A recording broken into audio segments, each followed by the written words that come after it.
아무것도 두려워 말라. 아무것도 두려워 말라. 주 나의 하나님이 지켜주시네. 놀라지 마라. 겁내지 마라. 주님 나를 지켜주시네. 내 맘에 힘에 겨워, 내 맘에 힘에 겨워 지칠지라도 주님 나를 지켜주시네. 세상의 험한 풍파 몰아칠 때도 주님 나를 지켜주시네. 주님은 나의 산성, 주님은 나의 요새,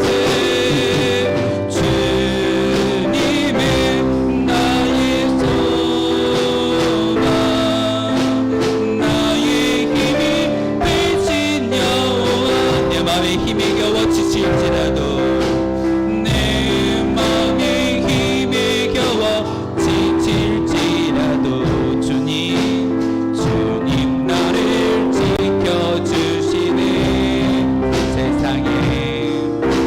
세상의 험한 풍파 몰아칠 때도 주님 나를 지켜주시네.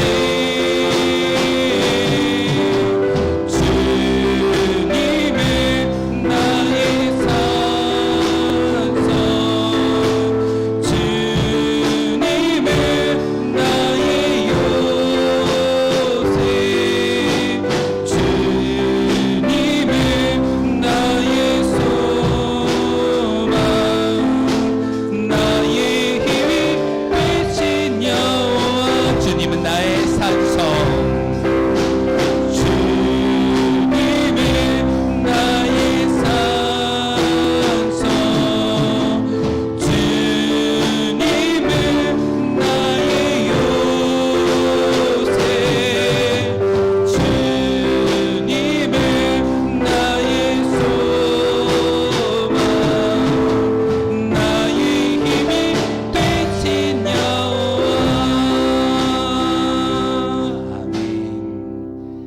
하나님, 우리의 산상이 되어 주십시오. 우리의 요새가 되어 주시고, 우리가 피할 바로 그 피난자가 바로 우리 주님이신 줄 믿습니다. 주님은 우리에게 승리를 주셨고 믿음을 주셨고 구원을 주셨습니다. 우리 그런 믿음과 승리와 구원을 주신 하나님께 기쁨의 찬송으로 영광 높여 드리도록 하겠습니다. 우리 승리는 내 것일세 정결한 마음 내게 주소서. 마지막 날에 세 곡입니다. 우리 찬송으로 영광 높여 드리겠습니다.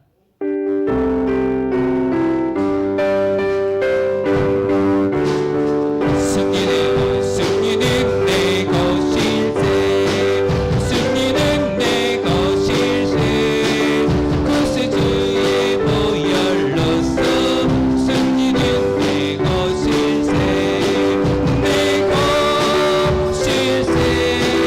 승리만은 구세주의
우리 간절히 바라고 기도합니다. 하나님, 우리 10년 가운데 성령의 임재를 경험하게 하옵소서.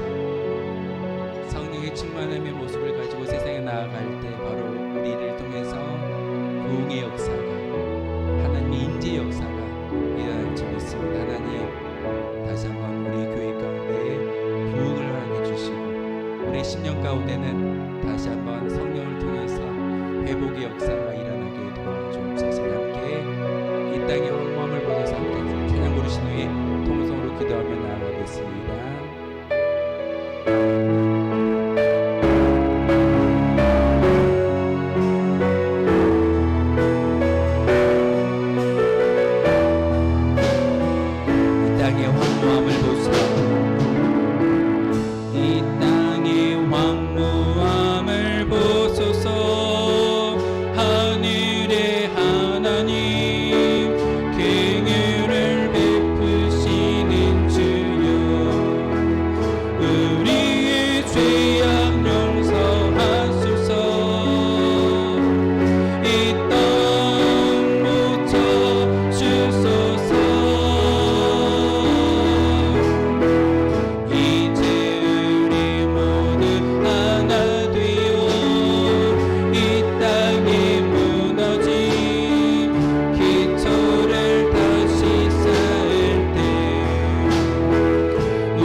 하나님이시여 다시 한번 우리 심령 가운데 거룩한 주의 영을 허락하여 주시옵소서. 성령의 임재를 경험하기를 소망합니다. 하나님 이 땅 가운데 다시 한번 우리의 심령 가운데 성령의 기름 부어주시고 그 성령을 통하여서 하나님께 뜨거움의 기도를 올려드릴 수 있는 거룩한 영이 거룩한 심령이 우리가 되기를 소망합니다. 하나님 우리 심령 가운데 주의 영이 허락하여 주시옵고 성령의 충만함을 가운데 가득히 채워지게 도와주시옵소서. 하나님 다시 한번 저희들 부르짖는 기도의 강구 가운데 응답하여 주시옵고 다시 한번 우리 운천교회가 하나님께 그의 쓰임받을 수 있는 거룩한 믿음에 지단되어지기를 소망합니다. 하나님 이 시간 저희들 주님의 손도 올라왔사오니 우리의 심령 가운데 거룩한 영을 허락하여 주시고 다시 한번 성령의 충만함을 통하여서 하나님께 예배드릴 수 있는 거룩한 믿음의 고백이 우리 가운데 있기를 소망합니다. 하나님 우리가 부르시려 기도하는 모든 기도의 강구 가운데 함께하여 주시고 우리 심령에 다시 한번 성령의 임재를 통하여서 회복되어지게 도와주시고 우리 운천교회는 더욱더 성장하며 보험되는 귀한 역사가 있게 도와주시옵소서. 하나님 하늘의 문을 열어주시옵소서. 하늘의 담비가 우리 가운데 임재하게 도와주시고 부어지게 도와주시고 차고 채워짐으로 말미암아 다시 한번 하나님의 이름으로 거룩히 쓰임받을 수 있는 거룩한 존재니 바로 운천재단 되게 도와주시고 우리의 심령이 되게 도와주시옵소서. 하나님 이 시간 많은 연약한 것들을 가지고 올라왔을지라도 하나님 말씀을 통하여 씻음받게 도와주시고 다시 한번 성령의 기름 부으심을 통하여서 모든 것들이 해결되어지는 귀한 역사가 바로 이 자리가 되게 도와주시옵소서. 하나님 거룩한 영이 거룩한 성령이 우리 가운데 가득히 채워지기를 소망합니다. 하나님 부르짖게 도와주시고 기도하게 도와주시고 그 기도를 통하여서 다시 한번 주님의 은혜가 차고 넘쳐나는 귀한 믿음의 존재니 바로 우리 운천교회가 되게 도와주시옵소서.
예수 그리스도의 이름으로 기도하옵나이다. 아멘. 부활절 네 번째 주일 예배를 하나님께 드리겠습니다. 모두 자리에서 일어나겠습니다.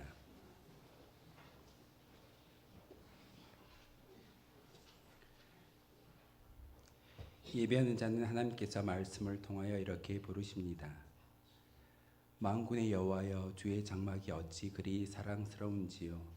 내 영혼이 여호와의 궁전을 사모하여 쇠약하며 내 마음과 육체가 살아계시는 하나님께 부르짖나이다. 나의 왕, 나의 하나님, 만군의 여호와여, 주의 제단에서 참새도 제 집을 얻고 제비도 새끼를 둘 보금자리를 얻었나이다.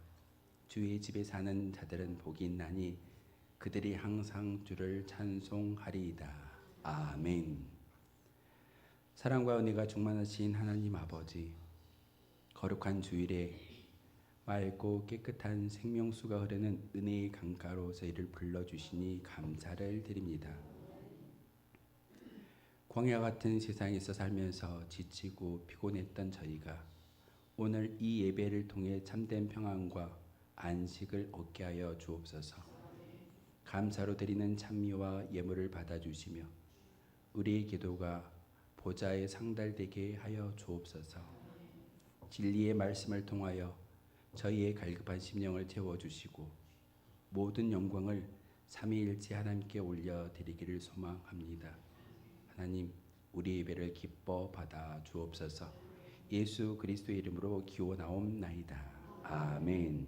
찬송가 28장입니다.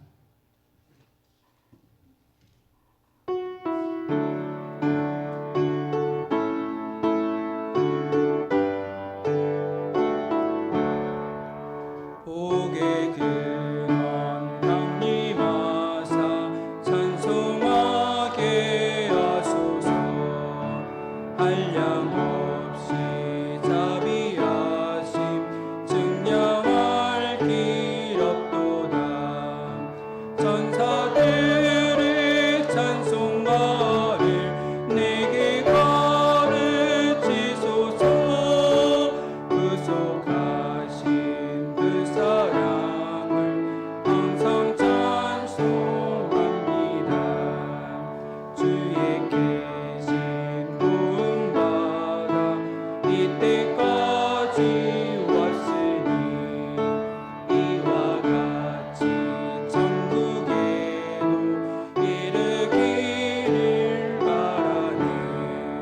하나님의 품을 떠나 죄에 빠진 우리를 예수 구원하시려고 보혈을 흘려주셨네. 주의 귀한 은혜 받고 일생 빚진 자 되네. 주의 은혜 사슬 내사 나를 주께 매소서. 우리 마음은 연약하여 범죄하기 쉬우니 하나님이 받으시고 천국이 낼지소서. 아멘. 성시교독은 교동은 75번입니다. 찬송가 뒤에 나와 있는 교동은 75번 마태복음 6장의 말씀입니다. 그러면 내가 너희에게 이르노니 목숨을 위하여 무엇을 먹을까 무엇을 마실까 몸을 위하여 무엇을 입을까 염려하지 말라.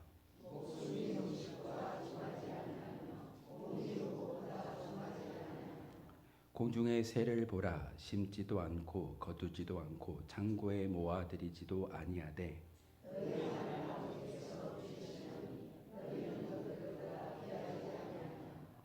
너희 중에 누가 염려함으로 그 키를 한 자라도 더할 수 있겠느냐.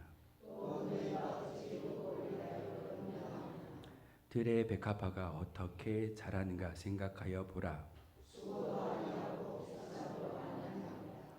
그러므로 염려하여 이르기를 무엇을 먹을까 무엇을 마실까 무엇을 입을까 하지 말라.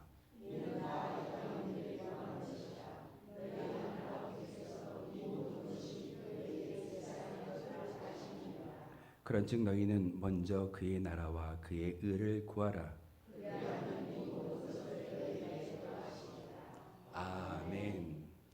하나님의 긍휼과 자비를 간구하며 자신만이 알고 있는 모든 죄악을 하나님께 아뢰며 용서해 달라고 참회의 기도를 드리겠습니다.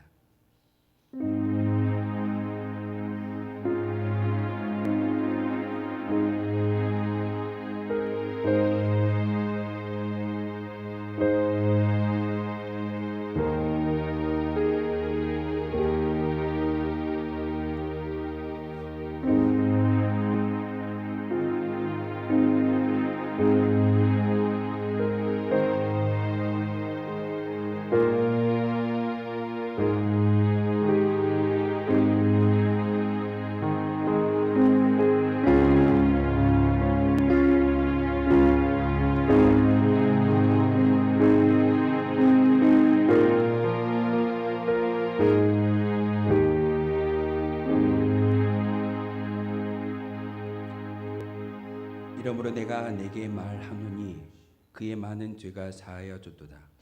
이는 그의 사랑함이 많음이라. 아멘. 이 말씀을 제하여 고백한 모든 죄와 허물들이 용서받았음을 확신합니다.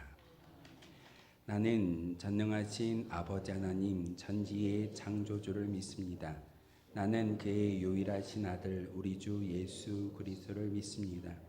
그는 성령으로 잉태되어 동정녀 마리아에게서 나시고 본디오 빌라도에게 고난을 받아 십자가에 못 박혀 죽으시고 장사된 지 사흘 만에 죽은 자 가운데서 다시 살아나셨으며 하늘에 오르시어 전능하신 아버지 하나님 우편에 앉아 계시다가 거기로부터 살아있는 자와 죽은 자를 심판하러 오십니다. 나는 성령을 믿으며 거룩한 공교회와 성도의 교제와 죄를 용서받는 것과 몸의 부활과 영생을 믿습니다. 아멘. 다 함께 자리에 앉아서 찬송가 390장 함께 찬양하겠습니다.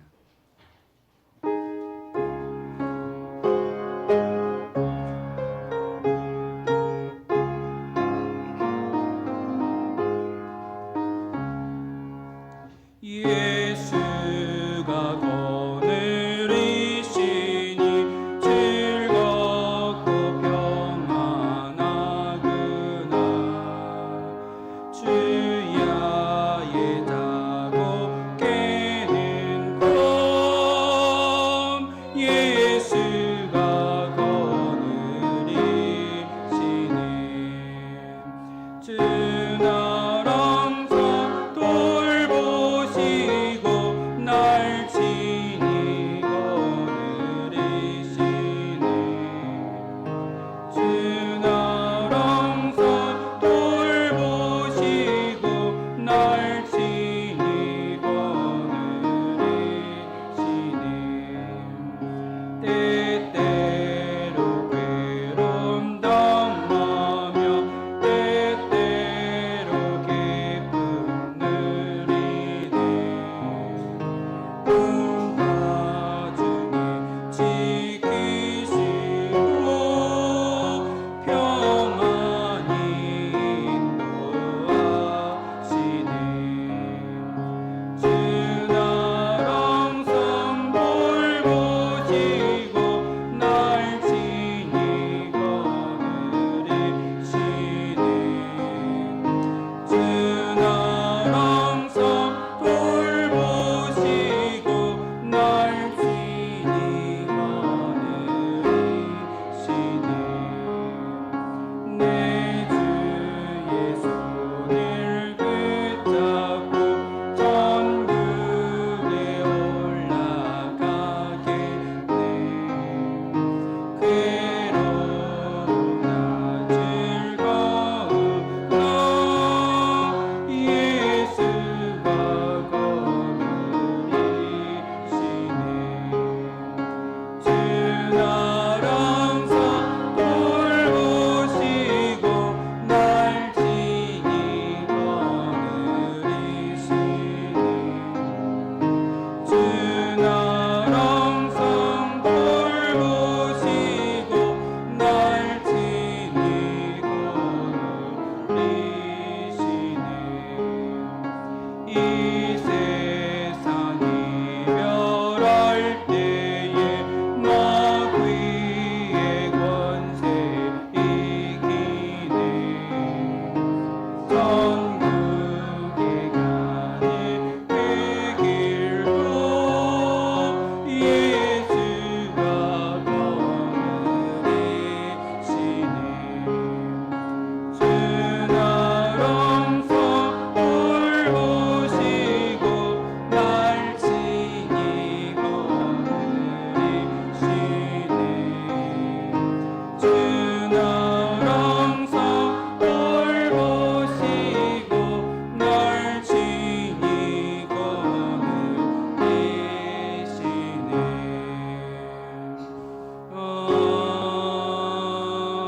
아멘. 예배를 위해서 박은석 장로님 기도 인도하겠습니다.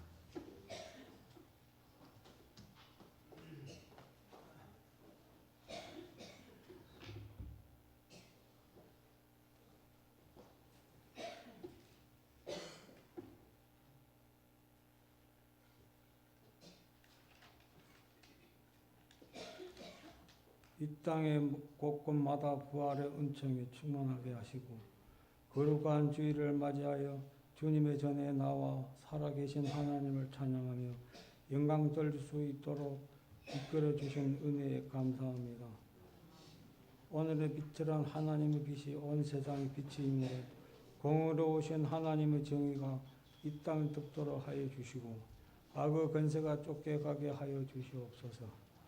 원망과 시비가 사라지게 하시고 이산의 허물이 벗겨질 수 있도록 축복하여 주옵소서. 사랑의 하나님, 우리가 한 주간 어디 가서 언제 무엇을 하였는지 주님은 아실 줄로 믿사오니 우리가 다른 이의 마음을 어둡게 하거나 우리가 스스로의 마음을 부끄럽게 하였거나 분위기를 흐리게 하는 은사를 행하였거나 신사답지 못한 행위가 우리에게 있었다며 우리를 용서해 주옵소서. 진리를 안다고 하는 지식의 교만, 오래 믿었다고 하는 연조의 자랑, 감당치 못하는 직분의 태만이 있었다면 궁율의 풍성함을 따라 용서해 주옵소서. 사랑의 주님, 가정의 어려운 문제와 경제적인 문제로 고민하며 힘겨워하는 성도들을 기억하시기를 원합니다.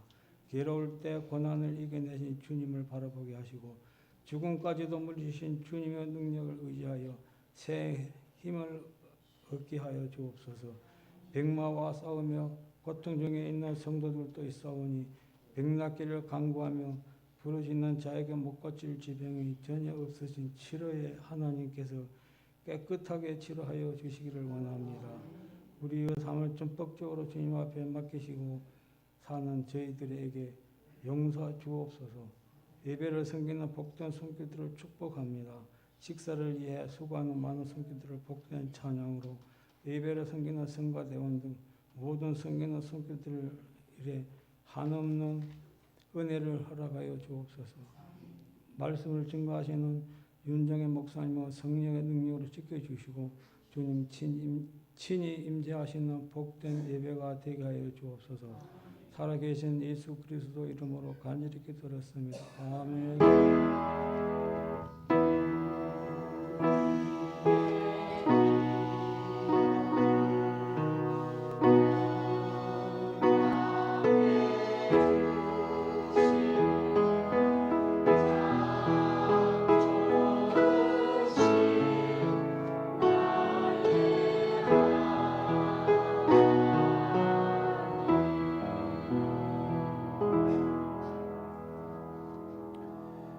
오늘 우리에게 주신 하나님의 말씀은 구약성경 시편 23편 1절에서 6절까지의 말씀입니다.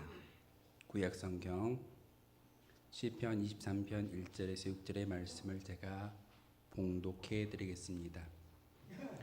하나님의 말씀이 성경을 봉독할 때 하나님의 음성을 직접 들으시길 바랍니다.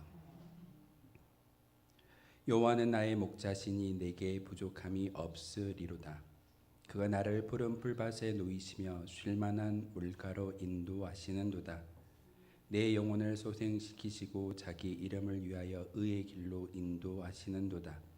내가 사망의 음침한 골짜기로 다닐지라도 해를 두려워하지 않을 것은 주께서 나와 함께 하심이라. 주의 지팡이와 막대기가 나를 안위하시나이다. 주께서 내 원수의 목전에서 내게 상을 차려주시고 기름을 내 머리에 부으셨으니 내 잔이 넘치나이다. 내 평생의 선하심과 인자하심이 반드시 나를 따르리니 내가 여호와의 집에 영원히 살리로다. 아멘. 찬양대가 찬양으로 하나님께 영광 높여 드리도록 하겠습니다.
아멘. 기도하겠습니다. 거룩하신 주님, 참으로 감사를 드립니다. 우리가 주님의 존전에서 귀한 찬양의 영광을 올려드리며 귀한 말씀을 듣고자 합니다. 세상 가운데 우리의 마음이 놓여져 있다면 다시 한번 주님께로 향할 수 있는 시간 되게 하시고, 이 시간 하나님의 말씀을 통해서 다시 한번 믿음의 결단을 이루어낼 수 있는 거룩한 시간 되게 하여 주옵소서. 예수 그리스도의 이름으로 기도하옵나이다. 아멘. 부활절이 지난 지 벌써 네 번째 주일입니다. 부활절 네 번째 주일 예배를 하나님께 드리고 있습니다. 제가 왜 부활절을 강조하냐면, 부활절은 우리의 소망이어야 합니다. 부활절을 통해서 우리가 다시 한번 기억할 수 있는 것은 우리도 예수님처럼 부활할 수 있어. 그리고 그 부활의 몸을 입고 저 천국을 소망할 수 있는 믿음이 있기에 우리는 기뻐하며 다시금 부활절 네 번째 주일 예배를 하나님께 올려드리고 있습니다. 이곳에서 예배드릴 때는 참 거룩한 모습 예배를 드리지만 우리의 심령 하나하나를 스스로가 되돌아보면 참 많은 욕심과 많은 어떤 욕구가 우리를 가득히 채우고 있는 것을 볼 때가 있습니다. 그럴 때마다 여러분의 욕심을 채우는 그 모든 것 가운데 오늘 시편의 기자가 이야기했던 것처럼 만족합니다라고 고백하는 사람들이 과연 몇 명이나 있을까요? 100억을 가지고 있는 사람이 100억을 어떻게 만들었냐라고 이야기할 때 어떤 질문을 했답니다. 99억을 갖고 있더니 1억만 만들면 100억이 되기 때문에 열심히 100억을 만들었다라고 이야기를 합니다. 그럼 그 사람이 100억에 만족할까요? 아니요. 더 큰 욕심을 부리고 맙니다. 여러분이 잘 알고 있는 밑 빠진 독에 물을 붓는 것. 사실 밑이 빠져 있는데 그것을 채운다라는 것은 쉬운 일이 아닐 겁니다. 오늘 시편의 기자가 이야기하고 있는 귀한 말씀은 그렇게 우리의 인생은 밑이 빠져 있고 허무하지만 바로 하나님으로 인해서 그 모든 것을 채울 수 있다라고 고백하는 거룩한 시입니다. 그래서 오늘 말씀의 제목을 밑 빠진 독을 채우라라고 제가 말씀의 제목을 붙여보았습니다. 조금은 아이러니한 그런 제목일 수도 있습니다. 밑이 빠져 있는데, 밑이 비어 있는데 어떻게 채울 수가 있어? 라고 말하는 사람들이 있을 겁니다. 우리의 힘으로는 그 밑 빠진 독을 채울 수 없지만 우리에게 들려있는 귀한 말씀을 통해서는, 여러분이 들고 있는 이 성경을 통해서는 분명히 밑이 구멍나 있다 할지라도 채울 수 있는 은혜가 바로 하나님을 통해서 우리에게 주어진다는 사실을 이 시간 말씀을 통해서 경험하시기를 부탁을 드립니다. 제가 밑 빠진 독이라는 이 말씀, 이 이야기를 함께 하고 있는 것 가운데 이 이야기의 대표적인 것은 인간의 욕심을 이야기합니다. 얼마나 욕심을 많이 부렸으면 작은 물질에 만족하지 않고 환경에 만족하지 않고 지식에 만족하지 않는 것이 우리의 모습일 때가 있습니다. 인간의 욕심을 잘 풍자한 그런 책 내용 가운데 모파상의 목걸이라는 책이 있습니다. 거기에 마틸다라는 그런 여주인공이 나오는데 그 여주인공은 참 아리따운 여성이었습니다. 외모만 가지고는 상류 계급에 들어가서 충분히 생활할 수 있는 그런 사람이었으나 물질적으로 그렇게 넉넉하지 않은 가정에서 태어났기 때문에 준수한 아름다운 외모를 가지고 있음에도 그는 말단 공무원하고 결혼을 하고 맙니다. 남편이 아내를 볼 때마다 마틸다를 볼 때마다 어떤 생각을 했을까요? 아, 내 아내가 상류 계급 안에서 살고 싶어 하는구나 라는 것을 무언중에 잘 알았던 그 남편이 어느 날은 상류 계급이 그 초청하는 파티에 자기 아내를 보내고자 마음을 먹었습니다. 상류 계급의 그 무리들이, 그 사람들이 파티를 준비하고 열 건데 그곳에 당신이 참여했으면 좋겠습니다 라고 이야기하면서 마틸다를 보내주는데 그 파티에 참석하려면 필요한 게 뭐죠? 옷도 있어야 되고 액세서리도 있어야 됩니다. 그 파티에 참석할 만한 그런 충분한 어떤 외모를 꾸밀 만한 일이 없기 때문에, 돈이 없기 때문에 남편은 400프랑을 그녀에게 주면서 옷도 사 입고 치장할 거리를 사라고 이야기를 했습니다. 마틸다는 그 400프랑이 성에 차지 아니했습니다. 그냥 옷만 사고 옷을 잘 치장하고 있을 뿐인데 외모, 그리고 외모는 태어날 때부터 아름답기 때문에, 근데 옷을 입었지만은 액세서리가 없었습니다. 부자 친구가 목걸이 하나를 빌려주고 그 목걸이를 차고 그 잔치에, 그 파티에 참석하라고 이야기를 하게 됩니다. 말을 들어봤더니 그 목걸이가 4만 프랑 정도 되는 그런 고가의 목걸이라고 합니다. 마틸다는 옷을 입고 고가의 목걸이를 착용하고 그 파티에 참석했는데 아니나 다를까 그 파티에서 주인공처럼 주목을 받고 맙니다. 너무나도 행복했습니다.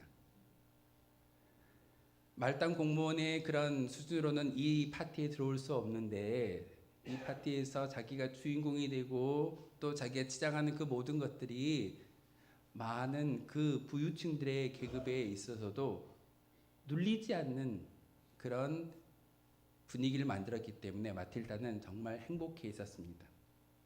이렇게 끝나면 참 좋은 일이겠으나 마틸다에게 엄청난 일이 벌어지고 맙니다. 목걸이를 잃어버린 겁니다. 얼마짜리라 그랬죠? 4만 프랑. 마틸다는 열심히 그 목걸이를 빌려준 친구에게 그것을 갚기 위해서 4만 프랑을 벌기 위해 10년 동안 열심히 일을 했습니다.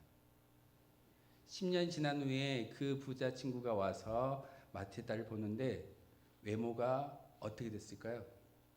4만 프랑을 벌기 위해서 10년 동안 불철주야 아무것도 하지 않고 돈만 벌었기 때문에 얼굴이 말이 아니었습니다.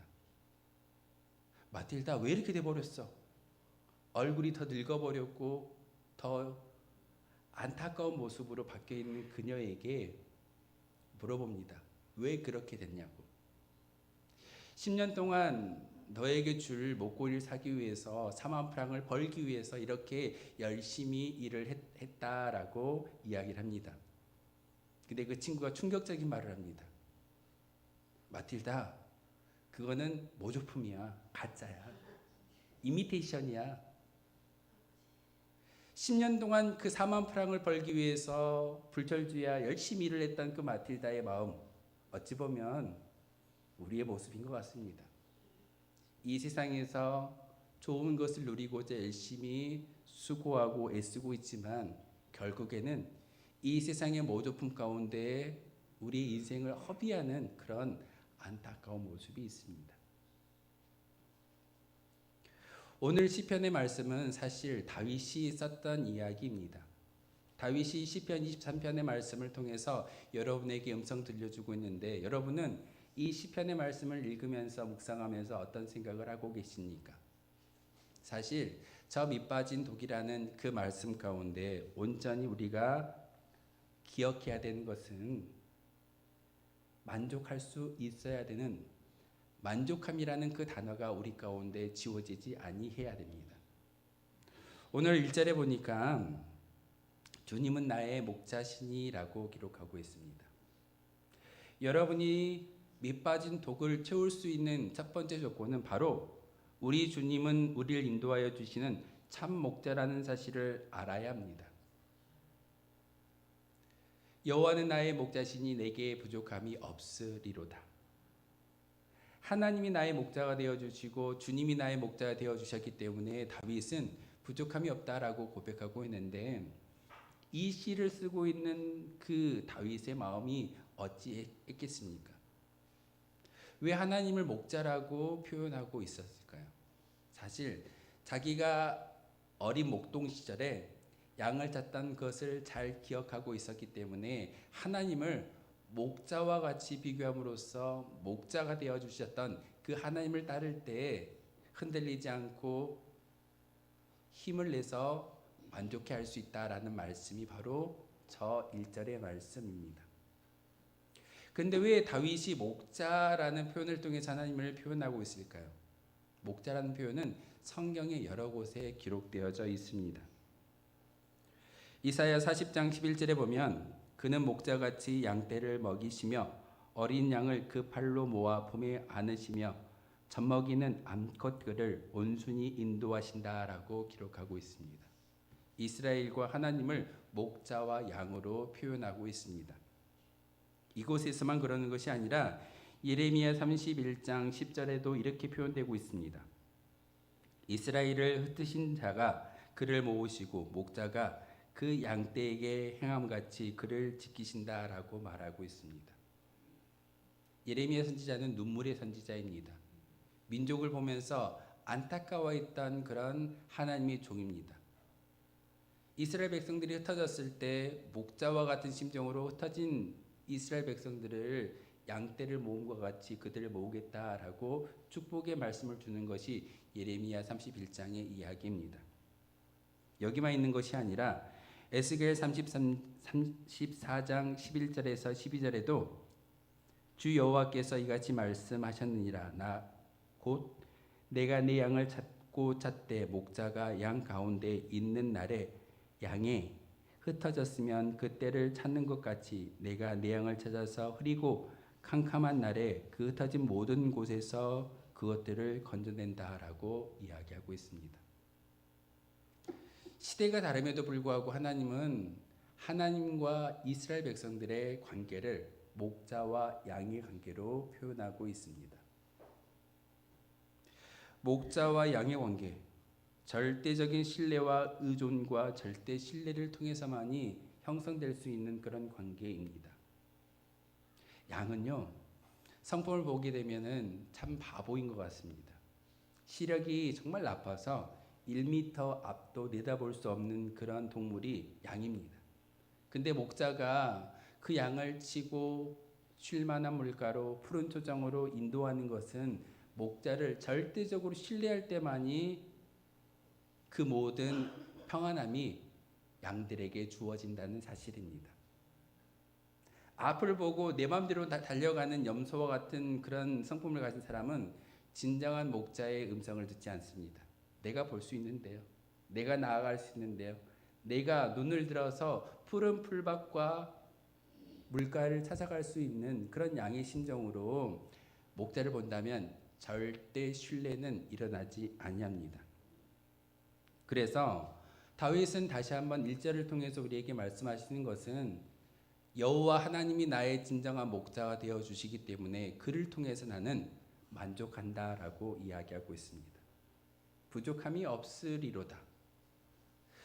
부족함이 없다라는 표현은 사실은 만족한다라는 표현입니다. 그리고 그 만족함을 통하여서 다른 것을 생각하지 않는다라는 것이 바로 오늘 시편의 이야기입니다. 우리도 인생을 살아가면서 풍성한 삶을 위해서 좋은 목자를 만나는 것이 매우 중요합니다. 제가 예전에 이런 말씀을 드렸습니다. 신앙의 방황은 좋은 교회를 만나면 예수님을 만나면 해결되고 마음속의 두려움, 마음속의 방황은 좋은 교회를 만나면 된다라는 그런 말씀, 그런 표현을 제가 전해드린 적이 있습니다.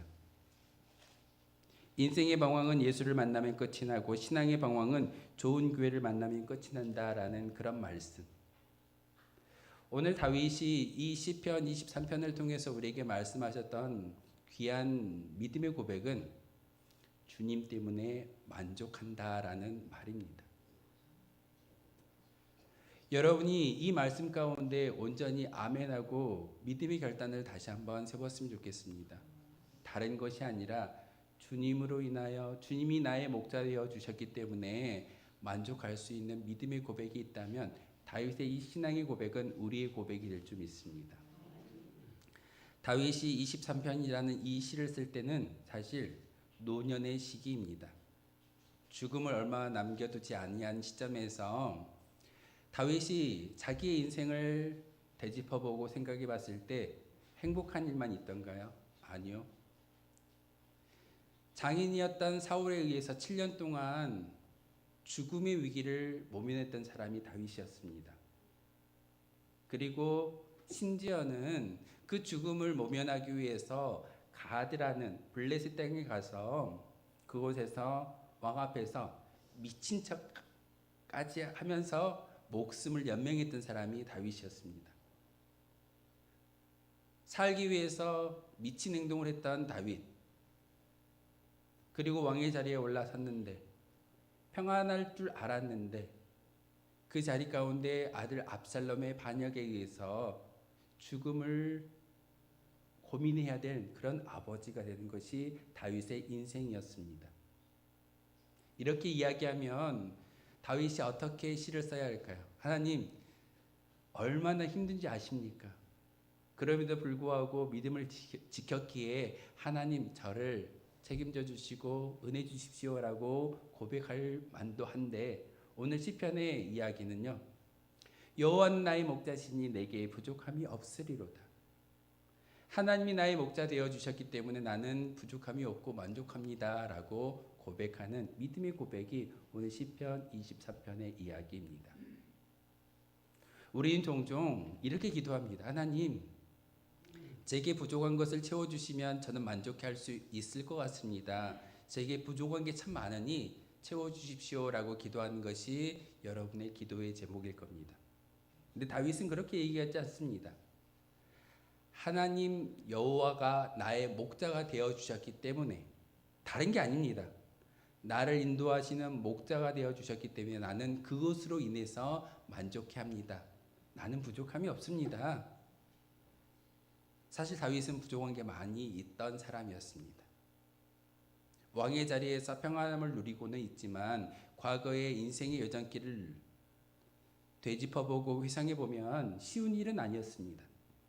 그런데 다윗이 고백했던 첫 번째 이 1절의 말씀을 우리는 지우지 말고 마음속에 새겨야 합니다.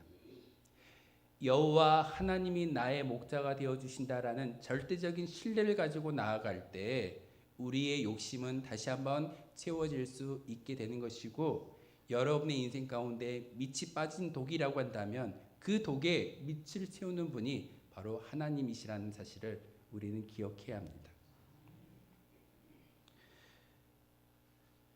우리의 영원한 목자, 영혼의 진정한 인도자 되어주시는 주님이 오늘 우리에게 이 말씀을 하십니다.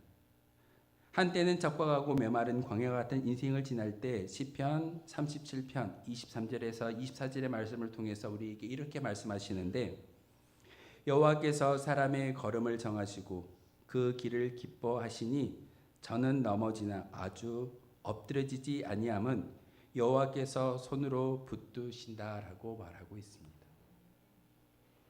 우리 인생길 가운데 탄탄대로로 걸어가면 얼마나 좋겠습니까? 그런데 역경을 만나고 돌부리도 만나고 넘어질 때도 있고, 오늘 말씀 가운데 정말 우리에게 주시는 은혜의 말씀은 완전히 엎드려지지 않는다라고 말하고 있습니다. 내가 너의 손을 붙잡아 줄 거야. 내가 너와 함께하고 있을 거야. 그러기에 너는 안심하고 두려워하지 않는 은혜가 있다라고 성경을 통해서 우리에게 말씀하고 있습니다. 시편 119편 105절에서 107절의 말씀은 또 이렇게 말씀하십니다. 주의 말씀은 내 발의 등이요 내 길의 빛이니 주의 의로운 규례를 지키기로 맹세하고 굳게 정하였나이다. 나의 고난이 막심하오니 여호와여 주의 말씀대로 나를 소성케 하소서. 시편의 기자가 이와 같이 고백할 수 있었던 가장 큰 힘은 무엇이겠습니까? 말씀을 읽고 그 말씀 가운데 역사하시는 하나님을 만나기 때문에 우리는 이와 같이 고백하고 이 시편의 기자가 고백하는 믿음의 고백이 담겨져 있음을 우리는 알아야 합니다. 그러기에 여호와가 나의 목자라고 인정하는 주의 백성이라고 한다면 이 성전을 기뻐하며 올라올 수 있어야 됩니다. 말씀을 읽고 그 말씀 가운데 나에게 음성 들려주시는 하나님을 바라볼 수 있어야 됩니다. 그 하나님이 말씀을 통해서 여러분 한 사람 한 사람을 만나주시고 그 만남을 통해서 다윗이 고백했던 부족함이 없습니다라는 그 만족함이 우리 가운데 임하여질 수 있습니다. 근데 그 관계를 유지하는 게 쉬운 일이던가요? 사실 어렵습니다. 오늘 아침에도 우리 권사님들하고 이야기할 때 일주일 동안 어떻게 사셨습니까? 라고 질문을 드렸더니 뭐라고 말씀하셨을까요? 힘들게 고사리 꺾는다라고 말씀하셨습니다. 저는 그냥 고사리가 평지에서 꺾는 그런 일이라고 생각했는데 비탈길에서 꺾더라고요. 그렇게 힘들게 일주일 동안 살다가 이 자리에 올라온다라는 게 쉬운 일은 아닐 겁니다. 그런데 참 감사하고 하나님께 영광의 찬송을 올려드리는 것은 그렇게 힘들지라도 이 자리에 올라와서 하나님과의 관계를 유지하고자 노력하는 여러분의 믿음의 고백이 하나님께서 기뻐하시고 하나님께서 모든 것을 채워주실 줄 믿습니다. 이 자리에 올라와 예배를 드리는 것, 하나님을 만나는 거룩한 시간입니다. 그런데 하나님을 직접 눈으로 볼 수 있던가요? 그렇지 못합니다. 그러기에 하나님은 대언자를 세워주셨고 설교자를 세워주심을 통하여서 여러분에게 말씀을 전하고 그 말씀에 힘을 얻어 일주일 동안 살아갈 수 있는 은혜를 주시겠다라고 말하고 있습니다. 이 자리에 올라와 예배를 드리지 않는데 그 힘을 어디에서 공급받겠습니까? 여러분이 아무리 성경을 읽고 묵상한다 할지라도 그 말씀은 한계가 있습니다. 그러기에 교회라는 이 믿음의 공동체를 세워주셨고 또한 저와 같은 설교자를 이 자리에 세워줌으로써 여러분과 하나님과의 관계가 돈독해지기를 바라는 하나님의 뜻이 있음을 다시 한번 기억하셔야 됩니다. 두 번째로 밑빠진 독을 채울 수 있는 비결은 우리 주님의 권능의 발로 우리를 인도하여 주시는 분이라는 사실을 알아야 합니다. 여러분이 믿는 하나님은 세상 사람들 말로 이야기하면 쪼잔한 그런 분이 아닙니다. 우리가 믿는 하나님은 전지전능하신 분이십니다. 모든 것을 아시고 모든 것을 행하시고 모든 것을 책임져 주시는 분이시기에 그 주님의 권능의 발로 우리를 인도하여 주신다라는 사실을 우리는 잊지 말아야 합니다. 오늘 본문 4절의 말씀입니다. 내가 사망의 음침한 골짜기로 다닐지라도 해를 두려워하지 않을 것은 주께서 나와 함께 하심이라. 주의 지팡이와 막대기가 나를 안위하신다라고 이야기하고 있습니다.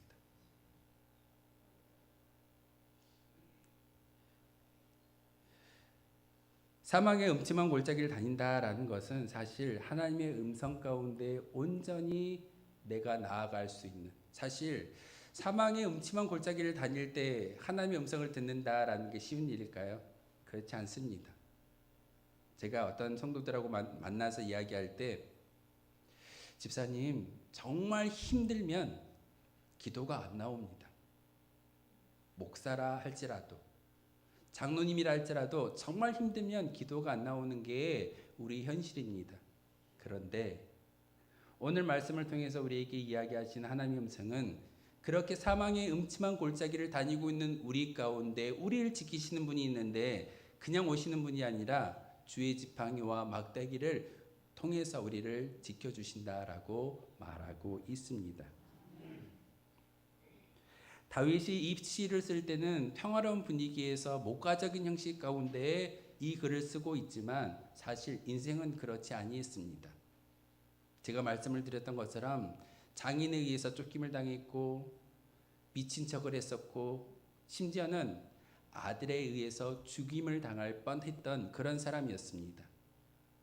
그런 사망의 음침한 터널을 지나왔던 다윗이 고백할 수 있었던 것은 하나님이 그 순간순간마다 나를 지켜주셨고 나를 안위하셨기에 이렇게 시와 찬미를 하나님께 올려드립니다라고 고백하는 시를 쓰고 있습니다. 두고 이렇게 이야기하시더라고요. 저의 살아온 인생을 책으로 쓴다면 몇 권이 될 겁니다. 어떤 목사님도 그렇게 말합니다. 들어올 때 성도들을 볼 때 저분은 5권짜리야. 저분은 10권짜리야. 인생의 책이 5권, 10권, 20권 많아질 수도 있습니다. 하지만 하나님은 오늘 말씀을 통해서 우리에게 이야기하시는 것은 그렇게 밑빠져버린 독처럼 보이는 우리 인생 가운데 주님의 권능을 믿고 따를 수만 있다면 그 권능은 우리에게 힘이 되고 여러분이 버틸 수 있는 은혜가 되어진다라는 사실을 오늘 말씀을 통해서 이야기하고 있습니다. 우리가 두려워하지 않을 수 있는 가장 큰 힘이 무엇이겠습니까? 하나님이 함께 하신다라는 사실입니다. 종종 병원 신방을 통해서 이렇게 이야기하는 성도들의 말을 듣습니다. 목사님, 제가 열심히 교회를 다녔고 헌금도 있고 신앙생활 잘했는데 왜 제게 이런 안 좋은 병이 들렸을까요? 왜 이런 심한 병, 예수 믿는다라고 한다면 많은 사람들에게 좋은 것만 이야기하고 좋은 것만 보여주어야 하는데 왜 내게 이런 질병이 오고 어려움이 임하게 될까요? 신앙생활 열심히 했는데 헛산 것 같습니다. 신앙생활 헛것한 것 같습니다. 라고 이야기하는 말을 종종 듣습니다. 그때마다 생각나는 귀한 말씀이 이사야 43장 1절의 말씀입니다. 야곱아, 너를 창조하신 여호와께서 이제 말씀하시느니라. 이스라엘아, 너를 조성하신 자가 이제 말씀하시느니라. 너는 두려워하지 말라. 내가 너를 구속하였고 내가 너를 지명하여 불렀나니 너는 내 것이라. 하나님이 질병 가운데 놓아두시고 그를 병원에서 진료받게 하시는 것은 하나님과 관계를 다시 한번 돈독히 하며 쉼을 주기 위한 하나님의 뜻입니다. 질병을 당하고 어려움을 당한 사람에게 이 말씀을 전할 때 쉬운 일은 아닙니다. 하나님이 권사님을 부르셨고 권사님을 주님의 백성으로 삼아 주셨기에 질병 또한 허락하시는 것은 하나님과의 관계를 다시 한번 돈독하게 하기 위해서 하나님이 허락하시는 과정입니다라고 말씀을 드리지만 쉽게 내 이야기로 다가오진 않습니다. 하지만 오늘 시편 23편 4절을 통해서 이야기하셨던 것은 우리가 사망의 음침한 골짜기로 다니고 있다 할지라도 주님의 지팡이와 주님의 막대기가 나를 보호하신다라는 사실을 우리가 인정하고 믿을 수만 있다면 우리는 두려워하지 않고 하나님을 나의 목자로 모실 수 있게 됩니다. 누가 우리를 부르셨던가요? 누가 여러분을 이 자리에 올라와 예배하게 만들고 있던가요? 지인이던가요? 아니면 세상적인 관계가 여러분을 이 자리에 불러 모으셨습니까? 아니요. 하나님이 여러분을 부르셨고 내가 너를 지명하여 불렀나니 너는 내 것이다 라는 이 말씀을 우리의 마음속에 새길 때 바로 그 주님이 나의 권능자가 되어주시고 권능의 오른팔로 여러분을 지키신다는 사실을 꼭 기억하시기를 부탁을 드리겠습니다. 마지막으로 밑빠진 독을 채울 수 있는 가장 귀중한 비결은 성령의 능력으로 우리를 풍성하게 하시는 분이라는 사실을 꼭 알아야 합니다. 오늘 말씀 마지막입니다. 5절의 말씀입니다. 주께서 내 원수의 목전에서 내게 상을 차려주시고 기름을 내 머리에 부으셨으니 내 잔이 넘치나이다. 혹시 전쟁터 가운데 목숨이 앞뒤를 다투는 경각의 그 시점에 놓여 있을 때 저렇게 찬양할 수 있겠습니까? 내가 아픈데 내가 어려움을 당했는데 잠을 자지 못할 만큼 그런 심각한 문제를 만났는데 저렇게 기뻐할 수 있고 내게 상을 차려주신다라는 하나님을 바라볼 수 있겠습니까? 이것은 우리의 능력이 아니라 하나님의 능력인 것을 여러분 꼭 기억하셔야 됩니다. 그러기에 성령의 능력으로 우리를 풍성하게 하시는 분이심을 우리는 분명히 알아야 합니다. 원수의 목전이라는 단어가 있습니다. 원수가 내 앞에 있습니다. 지금 당장 나를 죽일 수도 있는 그런 어려움 가운데 있지만 그 뒷말은 다윗이 뭐라고 고백하던가요? 내게 상을 차려주신다라고 말하고 있습니다. 승리를 이야기하고 승리 가운데 거할 수 있는 은혜를 주시겠다라고 말하면서 내 머리에 기름을 부으시고 내 잔이 차고 넘친다라는 축복의 말씀을 하나님께 올려드리고 있습니다. 인간의 힘으로는 도저히 고백할 수 없는 말입니다. 그 고백할 수 없는 말을 이렇게 다윗이 고백할 수 있었던 것은 온전한 성령의 붙들림 바 되어졌을 때 이와 같이 고백하며 찬양하는 겁니다. 하나님께서 기름을 바르셨다라는 것은 다윗을 존귀한 자로 세우시겠다라는 축복의 말씀이고, 그와 같은 역사가 이미 그의 인생 가운데 임하여졌던 것을 기억하고 있습니다. 제 인생의 모든 것을 회고할 때 어려움도 있었고 환난도 있었지만, 하나님께서 나를 원수의 목전에서 승리를 주셨고, 그 승리함을 통하여서 다시금 왕의 자리에 아론의 기름 부음이 그에게 임하여졌을 때 하나님은 다윗을 존귀한 자로 세우셨습니다. 여러분을 하나님께서 부르신 것으로 끝내는 것이 아니라 여러분 한 사람 한 사람을 만나주시고 성령의 기름 부음이 임하여질 줄 믿습니다. 교회는 바로 이 성령의 역사를 통해서 든든히 세워져 가고 많은 사람들에게 복음을 전해야 하는 거룩한 믿음의 공동체입니다. 그러기에 시편 133편 2절의 말씀을 제가 몇 주 전에 함께 했던 말씀 가운데, 머리에 있는 보배로운 기름이 수염 곧 아론의 수염에 흘러서 그의 옷깃까지 내림 같다라고 말씀을 드렸습니다. 오늘 여러분이 예배를 드리고 은혜를 받으셨다면 그 은혜가 나를 통해서 끝나는 것이 아니라 오늘 다윗이 고백했던 것처럼 차고 넘침을 통하여서 그것을 많은 사람들에게 나누어 줄 수 있는 믿음의 도구이어야 합니다. 밑이 빠진 독은요, 아무리 물을 갖다 부어도 물이 넘치지가 않습니다. 그런데 오늘 다윗은요, 시편 23편 5절의 말씀을 통해서 내 잔이 넘친다라는 고백을 통해서 하나님의 역사가 이와 같았음을 우리에게 가르쳐주고 있습니다. 여러분이 예배를 드리고 이 자리에 올라와서 말씀을 통해서 설교자의 이야기를 듣는 것처럼 보이지만, 하나님과의 관계, 하나님의 신뢰 관계를 세우는 거룩한 믿음의 시간들입니다. 이 시간을 통해서 하나님이 여러분의 진정한 목자가 되어주시고 권능자가 되어주셨을 때 우리에게 주어지는 복이 있는데, 그것은 바로 영원히 차고 넘치는 만복이, 만족함이 여러분에게 주어진다는 사실을 꼭 기억하셔야 됩니다. 밑 빠진 독을 어떻게 채우겠습니까?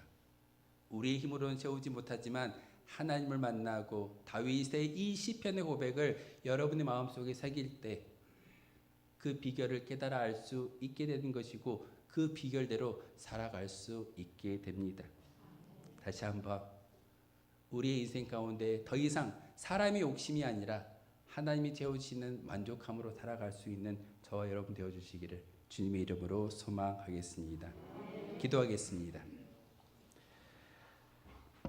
우리의 참 목자가 되신 하나님, 참으로 감사를 드립니다. 하나님은 이스라엘 백성들의 참 목자가 되어주셨고 다윗에게 목자가 되어주셨으며, 그리고 험난한 인생의 여정길 가운데 지팡이와 막대기로 보호하여 주셨음을, 인도하여 주셨음을 오늘 말씀을 통해서 깨닫게 하셨습니다. 하나님, 예수님을 우리의 참 목자로 보내주셔서 그 예수님을 믿고 따르며 다시금 부활의 소망을 가지고 살아갈 수 있는 은혜를 주시오니 참으로 감사를 드립니다.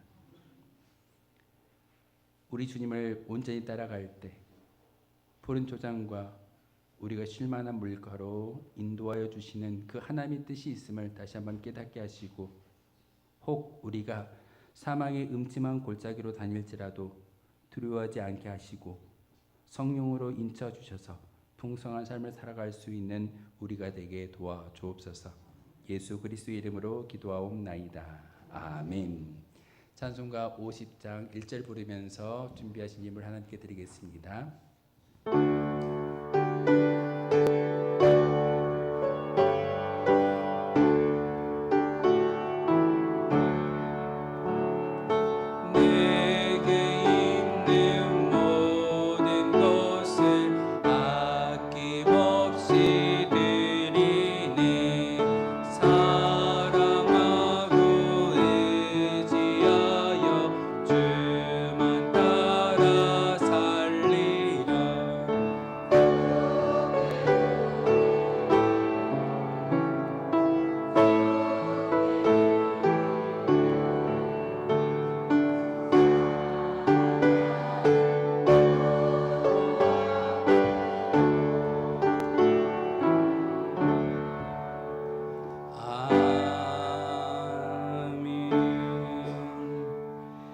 기도하겠습니다.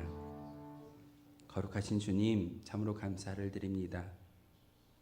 이 시간 거룩한 성소에서 하나님을 만나게 하시고 귀한 말씀 가운데 우리가 이 세상을 살아가야 할 수 있는 거룩한 힘을 공급하여 주시오니 참으로 감사를 드립니다. 우리의 모든 것이 하나님의 것인 것을 인정하며 예배드리고 있사오니 우리 예배를 기뻐 받아 주시옵고, 특별히 하나님의 것을 구별하여 10의 1조와 감사 예물과 여러 가지 모양으로 하나님께 예배를 드리며 예물을 드리는 거룩한 주의 백성들의 손길 위에 주님께서 만복으로 채워 주시옵소서. 특별히 생일을 맞이해서 하나님께 예물을 드리는 믿음의 여종이 있습니다. 하나님, 이 예물을 기뻐 받아 주시옵고, 특별히 이 세상 가운데 생명을 보내주신 것처럼 또한 그 생명 가운데 하나님의 영광을 드높이라고 사명을 주셨던 것을 잘 기억하기에 이렇게 감사함으로 예물을 드리며 믿음의 고백을 함께 올려드리고 있습니다. 하나님, 그의 생명이 끝난 날까지 하나님께 칭찬받게 하시고 하나님의 은혜 가운데 거할 수 있는, 하나님의 온전한 인도함을 따를 수 있는 거룩한 여종으로 인쳐주시고 복 내려 주시옵소서.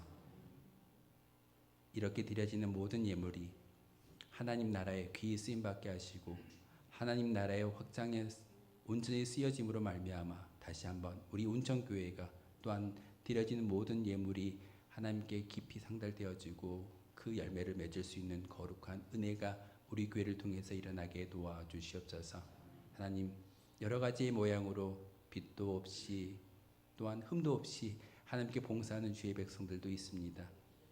그 모든 것들 하나님께서 하시오니 하나님께서 준비하셨던 만복이 그들에게 채워지게 하시고 하늘에 신령한 것, 땅에 기름진 것으로 채워주심으로 다시 한번 하나님께 감사하며 나아갈 수 있는 거룩한 주의 백성들 되게 도와주옵소서. 예수 그리스도의 이름으로 감사하며 기도드리옵나이다. 아멘. 주보 참고하며 교회 소식 알려드리도록 하겠습니다. 교회신 모든 분들에게 하나님의 사랑과 축복이 늘 함께 하시길 기원하겠습니다. 첫 번째 광고입니다. 정말 고민을 많이 했습니다. 이 광고를 해야 되나 말아야 되나. 근데 제가 일주일 동안 열심히 교회의 여러 가지 역사도 찾아보고 교회의 여러 가지 자료를 찾아보면서 우리 교회의 생일을 한 번도 안 챙겼다라고 들었습니다. 근데 우리 교회는 지금 대한예수교 장로회 통합측 교단에 등록되어져 있고 거기 교회에 등록되어져 있는 그 연역을 보게 되면 1981년도 4월 20일 날 교회가 창립된 것으로 등록이 되어져 있습니다. 우리 교회가 시작되는 그런 여러 가지 이야기를 제가 주변에서 들어보고 이야기를 이제 많이 그 자료를 수집했는데 79년도라고 이야기하시는 분도 있고 80년도라고 이야기하시는 분도 있고 81년도라고 이야기하시는 분도 있습니다. 그런데 그냥 뭐 여러 가지 이야기들이 있지만 80년도로 계산을 해서 80년 4월 20일 날 우리 교회가 창립된 것으로 총회에 등록되어 있는 날짜대로 하기로 마음 먹고 기도하고 있었습니다. 그리고 여러분에게 광고의 말씀을 드린 거, 오늘 사실 우리 교회 생일이면 어떻게 하죠? 대부분이 자기 생일이어도, 인간의 생일이어도 잔치를 열고 기뻐하는 날인데 교회 생일인데 우리가 그냥 지나가면 좀 아쉽다라는 생각이 있지만 이번 2024년도 광고는 여러분이 이 날을 기억해달라는 의미에서 말씀을 드리고 있습니다.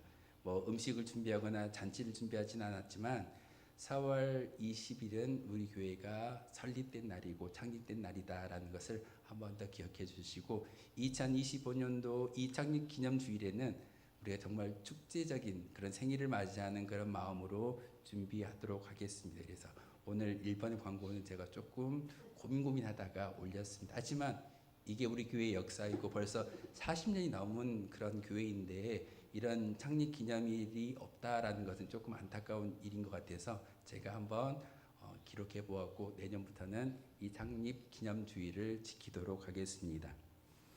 정기노회 광고입니다. 순천노회 106회 2차 회의가 봄 정기노회가 23일 화요일 곡성읍 교회당에서 있습니다. 저와 우리 김재수 장로님 총대이기에 우리 교회에서 저와 장로님이 참석하겠습니다. 연합구역예배 광고입니다. 연합구역예배가 26일 금요일 오후 7시 30분에 본당에서 있습니다. 없던 프로그램이긴 하나 지난달부터 우리 장로님들이 당회를 통해서 결의를 해주신 게 매달 연합구역예배를 드렸으면 좋겠습니다 라는 그런 의견을 주셔가지고 준비하고 연합구역예배를 드리기로 했습니다. 지금 농번기이기 때문에 구역예배를 잠깐 쉬고 계시는 구역들도 있는데 이날만큼은 다 오셔가지고 함께 찬양하시고 기도하시고 말씀 가운데 예배를 드렸으면 좋겠습니다. 우리 연합구역예배로 26일 오후 7시 30분에 준비하겠습니다. 정기당회 광고입니다. 다음 주 예배 후에 정기당회로 모이겠습니다. 우리 장로님들은 기억해 주시고 다음 주에 다른 약속 잡지 말아 주시기를 부탁을 드리겠습니다. 다음 주는 우리 선교주일로 지키고 있습니다. 우리 교회가 매월 마지막 주일은 선교주일로 지키기 때문에 여러분들 일주일 동안 열심히 기도하셔서 다음 주는 선교주일로 지켜주시기를 부탁을 드립니다. 나라와 민족을 위해서 교회와 자녀와 일터와 사업장 그리고 환우를 위해서 기도해 주시길 바랍니다. 지금도 우리 교회 참 감사하게도 온라인을 통해서 예배를 드릴 수 있는 그런 환경이 되어졌습니다. 그래서 지금 예배를 드리지 못하지만 병실에서 이 모습을 보면서 예배를 드리는 성도들도 있습니다. 여러분 그분들을 위해서 꼭 중보기도 해주시기를 부탁을 드리겠습니다. 우리 교회가 협력하고 있는 선교지와 교회와 또한 선교사님들을 위해서 꼭 기도해 주시기를 부탁을 드립니다. 물질만이 아니라 여러분의 기도의 후원도 큰 힘이 되어집니다. 우리 축복하며 인사할까요? 사랑합니다. 축복합니다. 행복하세요. 우리 함께 축복하며 인사하도록 하겠습니다. 다 함께 일어나셔서 파송의 노래 함께 하겠습니다.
하나님의 사람 여러분, 하나님은 우리의 목자가 되어 주십니다.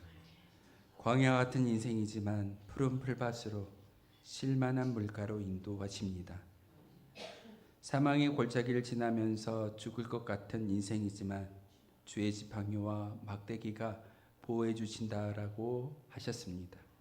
우리를 나를 보호하시는 하나님을 따르는 성도가 되어 하나님의 의를 이루고 이 땅 가운데 하나님 나라의 확장에 쓰임받는 복 있는 성도들이 되시길 바랍니다.